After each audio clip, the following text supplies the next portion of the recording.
This will be a day long remembered. Now I am the master. Welcome to another episode of Legends and Theories, and welcome to week 16 of my Arrowverse recap. And this week I'll be going over episodes of Batwoman, where John Diggle makes his first cameo appearance. After I'll be going over Legends of Tomorrow, The Flash, and finally Superman and Lois. And I'm excited to go over all of these, besides kind of Batwoman, where I was only excited to go over the John Diggle stuff. But let's jump right in with Batwoman.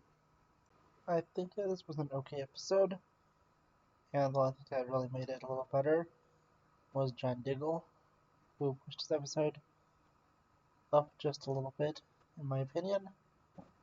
But the rest of it was pretty typical for the show. It wasn't amazing. It was kind of bad, but John Diggle really helped. And this would probably have been a better episode if he was a little more involved with the full plot. But this is setting up the return of Kate Kane, and after that is setting up the return of the Rise of Black Mask and everything else going on there. And I'm really feel like it's a bad thing that Black Mask is just one of the villains that has never been done successfully. He was basically cut out of Arc of Origins. He was not done that well in Birds of Prey. Well, I think he was probably the one who was done the best in Birds of Prey, but I really enjoyed that movie, and he isn't being done to his full potential here. But if you do want to go see a good interpretation of him, you can at least see Under the Red Hood and The Batman, which I will be reviewing next week. I just finished watching the show, but have a few other things to review and go over before it. There's no time for this week, but I'll do it next week. And going back to this, I feel like it was kind of okay for the rest of the episode, but now I'll go into the stuff I really cared about, everything with John Diggle, and that storyline was done pretty well. Diggle was there because he's been having some head problems with headaches and different things like that, and is going to a very good doctor in Gotham, who's also there presumably for an Argus assignment, which may just be his health and him using a cover story to why he was there, but he is able to help Luke Fox realize his true potential and to not really give up on life, which Luke did towards the end of the last episode. But I think that Diggle did a very good job in it, and I'm really excited to see how he continues on in the next episodes. He'll be, I believe, from what I heard, appearing on Legends in 2 weeks,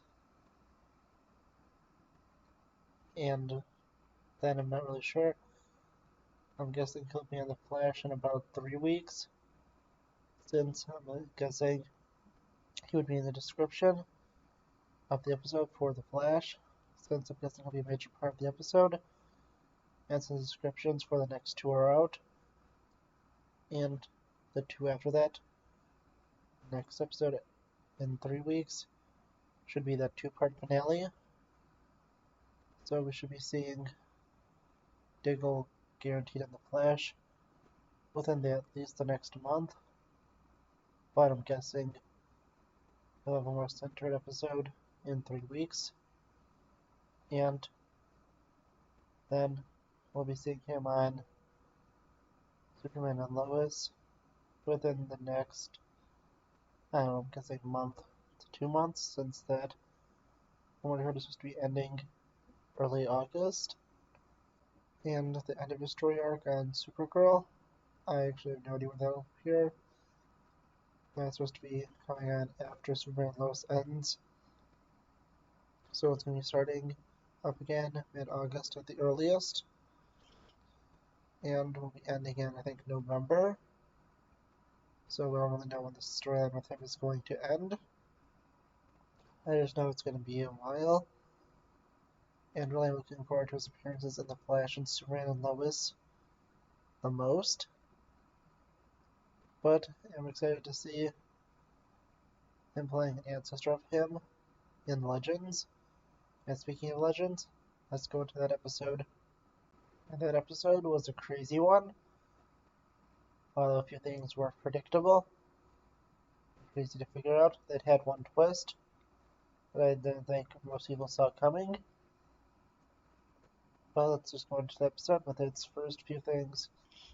The first is that the way that, I can't think of his name, Bishop, that's what it is. The way that Bishop survived from his neck being snapped was him going through a clone that his memories transferred, which is actually very similar to the Star Wars villain Dr. Silo, who's actually a rival of Darth Vader.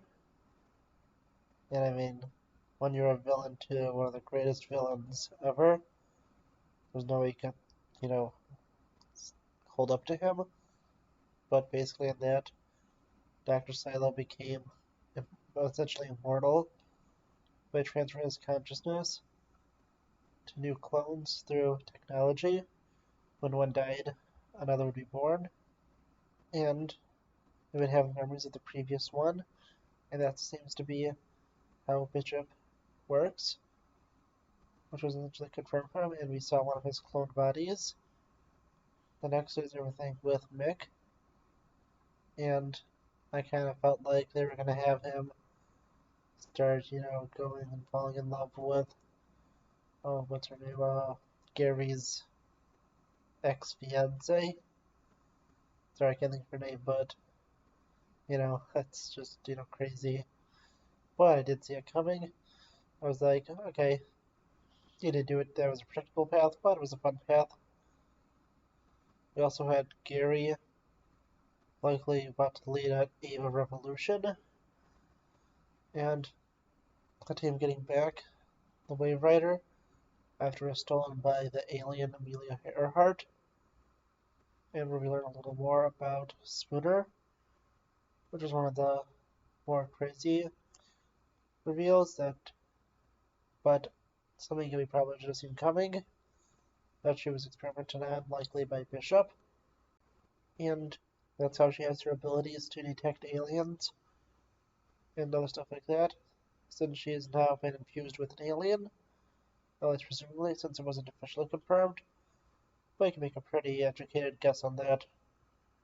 And going to the end of the episode, we have one final crazy reveal, one that you did not see coming, one that just makes things even crazier than before, and it is that Sarah has died again, and the version we've been following for the past few episodes has been a clone of her, and really it's crazy when you think of it. Sarah now no longer is in her original body. She has died for, let's think of it, a technicality in both seasons 1 and 2 of Arrow, where she was presumed dead the first time when she went off the Queen's Gambit, and the second time when she fell off of the Amazo. Both times she presumably died the same way, being dragged underwater, but we learned in season 2 that both times she actually was able to survive and was first brought to Lian Yu and the second time to the League of Assassins. She officially died when, well, for the first time, when she was attacked and killed by Thea in season 3 of Arrow, resurrected again the next season by her sister, and then she died again last season in that one episode where they were being attacked by the zombies.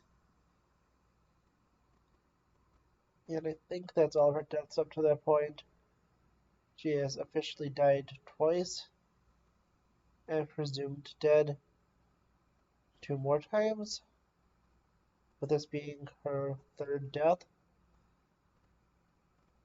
Unless I'm missing something. I might be, I feel like I am. But with her, it is pretty crazy.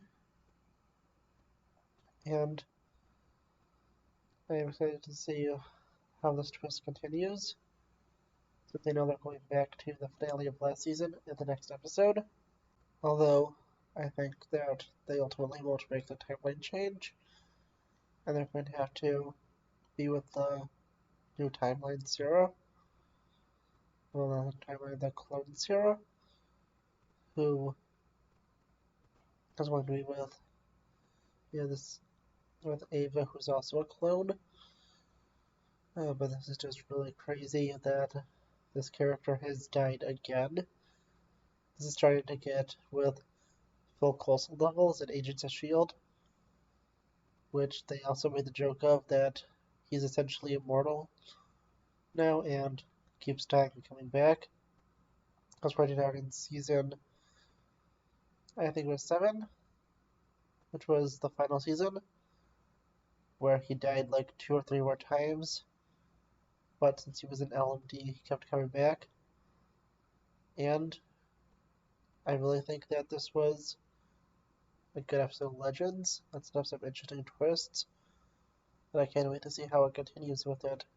The Flash episode was all about Cecile, Psycho Pirate, Chester stepping up to replace Cisco, and finally, there was also a mental health awareness episode, kind of.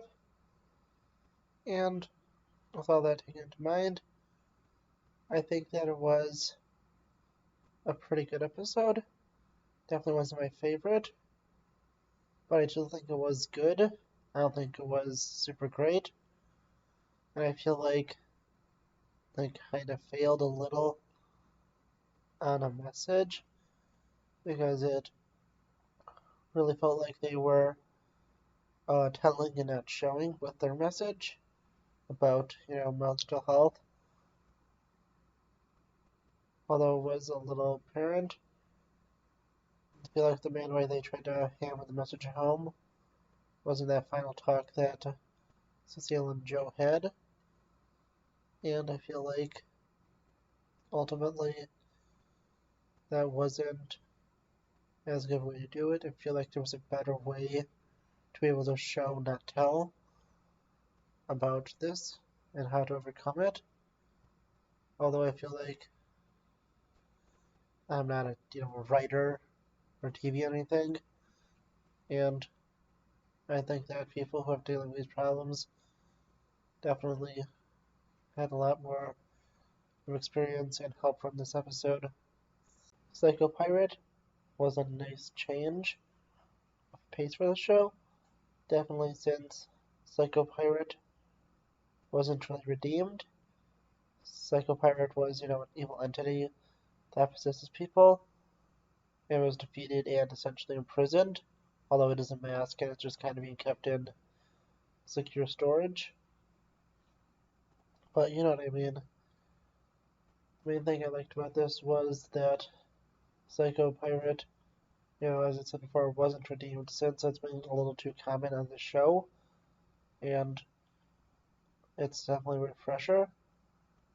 Although I feel like they maybe should have saved this episode for next season because, as I mentioned earlier, there are only a few episodes left, and there's almost no room for this new storyline, which is supposed to be involving Godspeed and potentially Thawne, since I believe he was seen in set photos for the finale.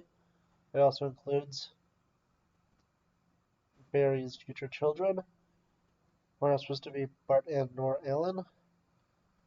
And one thing I have to say is that they've kind of made a small mistake with having absolutely no setup, since next week is supposed to be dealing with Ultraviolet and a continuation of Allegra's storyline with her.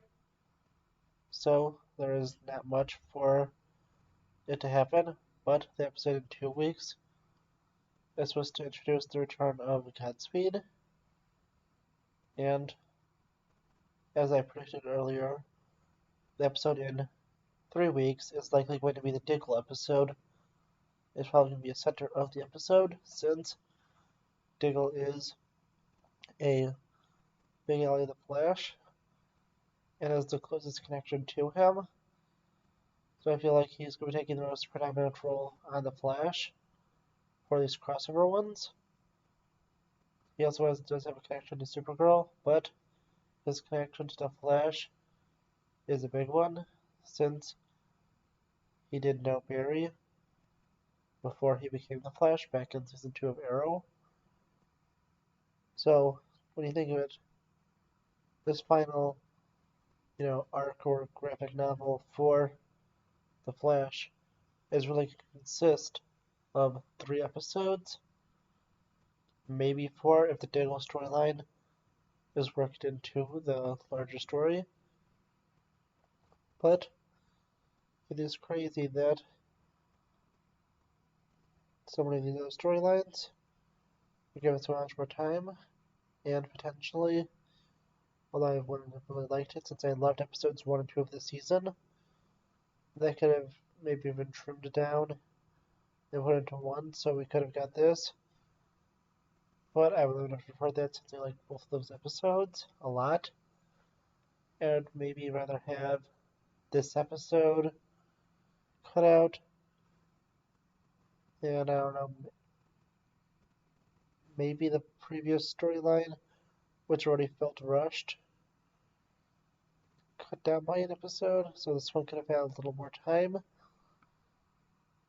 Because so far, although I am fine with filler, I feel like this time it is cutting into the main storyline, and that we aren't going to have enough time to fully appreciate it, and it will be rushed. And since I did have some extra time to think and write this out, it is really a shame, since this storyline is definitely not going to get the time it deserves, since with the previous storylines, they at least were split up about 50-50. This is being split up, I can't even think, the math right now. It's maybe, let's see, it was like, about 10 episodes for this first storyline, 3 episodes for the previous one, which is already,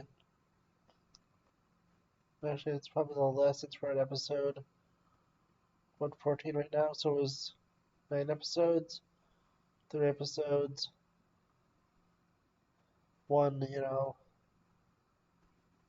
actually 8 episodes for the last storyline, since one of them was a, lead-in,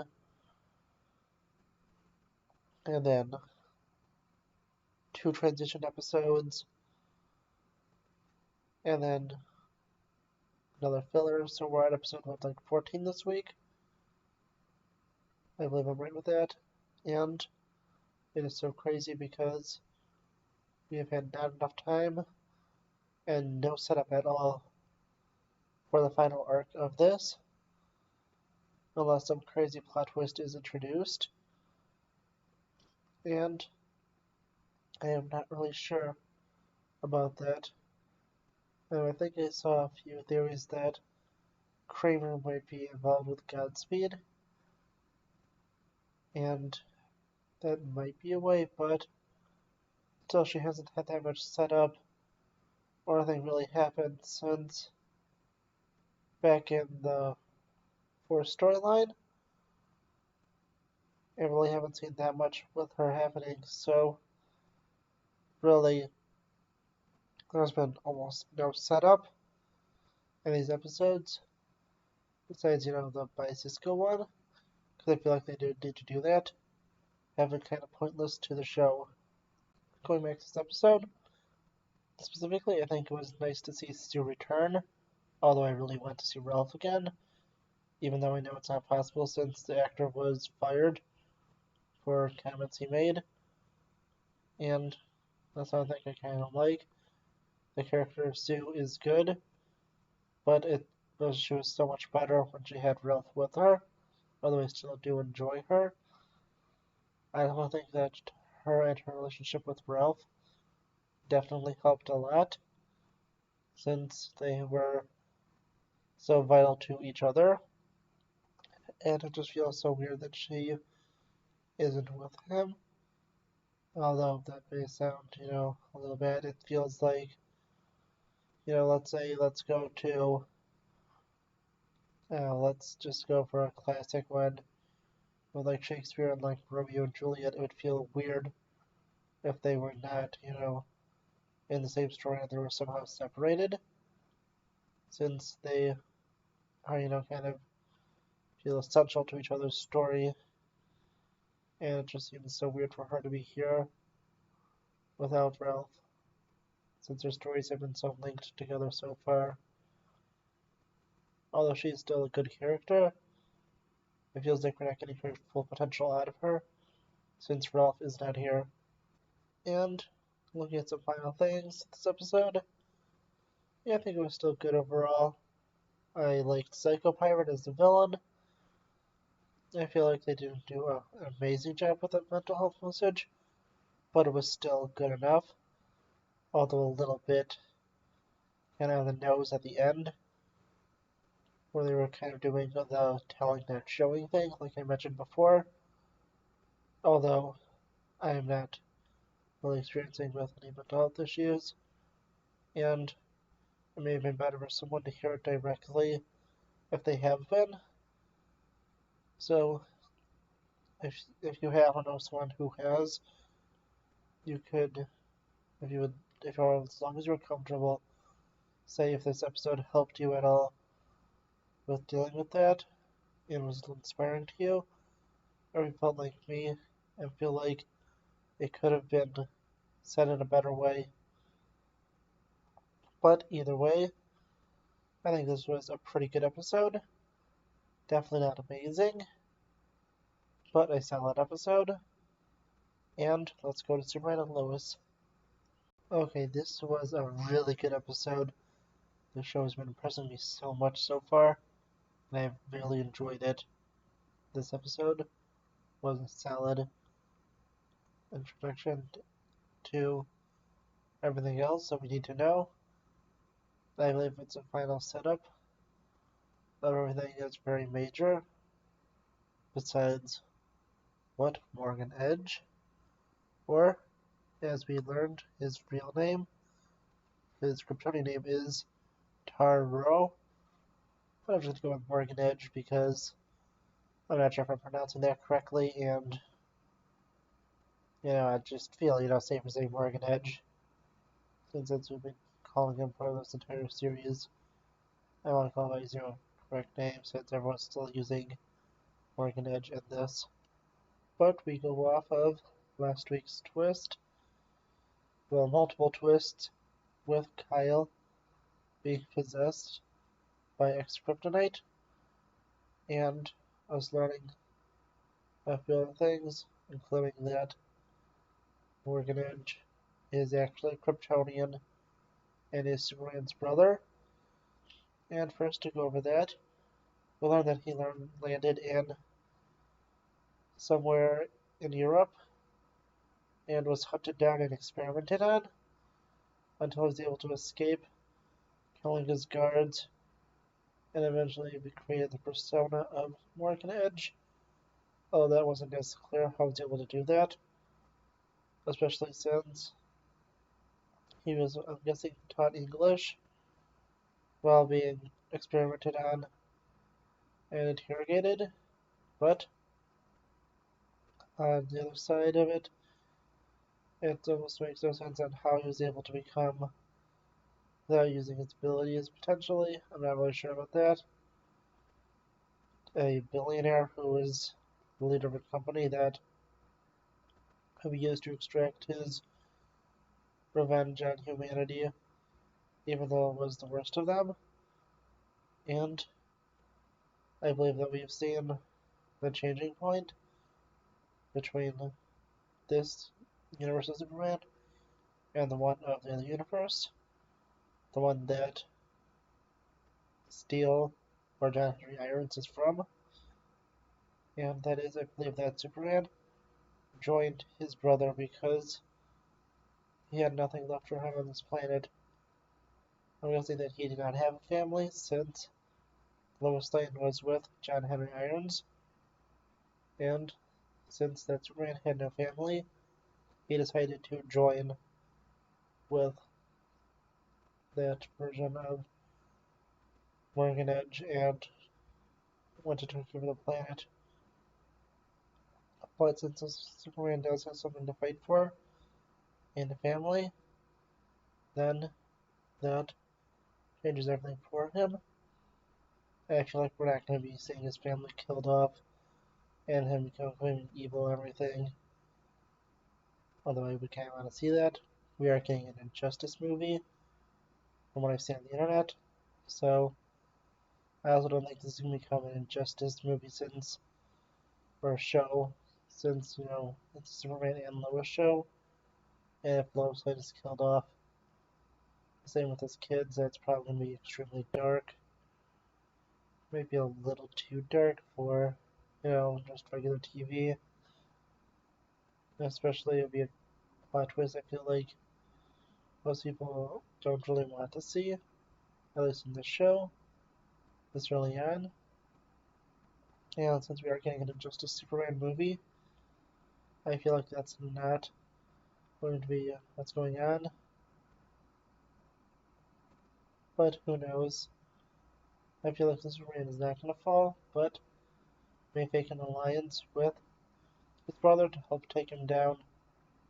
I don't know if he's going to believe him or not. And with this, we get our first introduction to Superman's mom.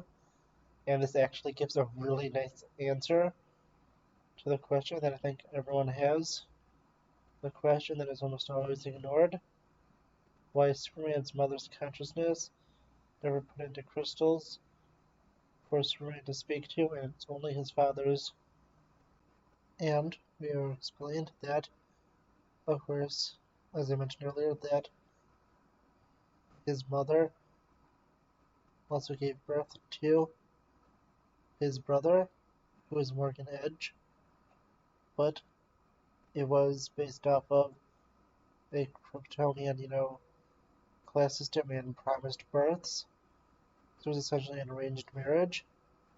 But she did fall in love with Jor-El, left her previous arranged marriage, and married him, leaving both him and her kid, although she did stay in contact since her kid was also saved from the destruction of Krypton, just like Supergirl was. Only 3 Kryptonians that were able to escape. And I think it's pretty crazy and said, anyone from a different family, so they could, try to repopulate Kryptonians. Since 3 people who are related can't really, repopulate Krypton, and you want to make any Kryptonians. Although we do know that Zod exists in this universe, and Superman has fought him before, unless that's being retconned, since Morgan Edge is acting very similar to Zod in like Man of Steel, trying to create a really charred Earth into New Krypton. And yeah, it's really crazy if you think of it. That, he is so similar to Zod. But in this episode, we do have some other interesting stuff, like Lana being able to potentially sacrifice herself to let Superman's mother come in through her with X-Kryptonite so that a cure for everyone else can be created. And although it does work, it was an extreme risk for her, because if it didn't work and either someone else's consciousness was put in, or if Superman's mother, Laura, couldn't figure it out, then they would have left their kids essentially as orphans, since both parents would now be possessed by Kryptonians. Although one of them is a good Kryptonian, and would probably go on and take responsibility of raising them, although it would be weird. And with that, at least, it went good. And really, I thought this was a good episode. I also liked the development between the kids, Jonathan and Jordan, and with Sarah. And I think they had a good, a friend relationship, and, the building of the relationship between the two of Jordan and Sarah getting a little more tense as she realizes what he has been dealing with. He kind of had to be keeping away from her, although she doesn't know everything, since he hasn't told her about his powers, at least yet. But I'm guessing that's going to be coming soon. And really, Superman and Lois has been probably the second best show I've been watching this year, with the Bad Batch being the only one better than it, since I do love my Star Wars, and that show's been way more interesting than this one. Although this one is, I kind of had hard to compare them, since one's animation and one's live action, but this one looks amazing. I definitely think it's been the best thing of any superhero show we've seen. Although we have stuff like Loki, Falcon Winter Soldier, and I would say WandaVision, but I feel like WandaVision was good, but it was not along with the other two. I did enjoy the other two a little more. Well, Loki's only one episode in, and as recording this, I haven't seen the episode 2 yet, but by the time it's released, I'm either starting to watch it, fully watched it, or I'm just waking up and I'm about to watch it. But do look out for the review of Loki that should be coming out hopefully in a few hours. If not, it may come out tomorrow. I've been a little sick the last few days. I do hope things don't get worse, but if they do, I might have to just push it to tomorrow. And wow, this review is getting really long. We're at 33 minutes, but I hopefully will have that Loki review out later today, in an hour or two. If not, I may be out tomorrow, and hopefully, as things change, I'll have a review of Final Space, Seasons 1, 2, and especially 3, out either on Thursday or maybe Tuesday if I'm not feeling too good tomorrow. But it really depends. I've been feeling pretty fine, and I hope I do get it out, since Final Space Season 3 was pretty good, and I'm excited to review it, including the first 2 seasons, which I recently rewatched. But yeah, look out for that. And then my review of, I believe, General Grievous' Starfighter on Friday. I do have a LEGO review for every week up to the last week, or second to last week of August. in the videos I kind of mispredicted when this video is be coming out. But yeah, I think it's like I might be having videos for that out until right before, or maybe even into early September. So I have a lot of planned videos, and I'm excited for that. But I will see you in the next episode of Legends and Theories. Thank you for watching this episode of Legends and Theories.